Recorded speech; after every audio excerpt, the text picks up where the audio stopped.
তখন আমার মৃত্যুটা ঘটবে। হেকিম সাহেব জানতেন যে তার কপালে একদিন মৃত্যু আছে। যেই সম্পূর্ণ হয়ে গেল পাতাগুলি, বিষের পরিমাণ শেষ হয়ে গেল এবং বাচ্চা মারা গেল। দিদি সব্যসাচীরা পরিচয় দেওয়ার সময় ঘোষকের একটা কথা বলছিলেন, তাকে কবি বলছিলেন। সেই হেকিম সাহেব তিনি সেই বইটা নিয়ে নিলেন এবং রাজামশাই বাদশাহমশাই মারা যাওয়ার আগে একটা কাণ্ড করে গেলেন। সেটা হচ্ছে তার কোমর থেকে তরোয়ালটা বের করে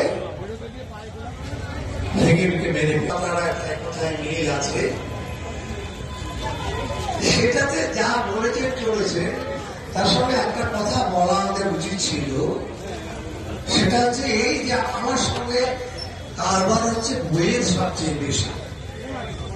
যে লাইব্রেরিতে আমি থাকি তাতে প্রায় বই এত করে উল্টে পাল্টে দেখেছি, কখনো কখনো যে ওই বন্ধিয়েছি কেন জানি না। এরা যারা বসে রয়েছে আমার যে সকলেই হয়েছে, শুধু না, বই হচ্ছে এমন একটা জিনিস যাকে আশ্বাস করে আনন্দ পাওয়া যায়, মৃত্যু পাওয়া যায় না।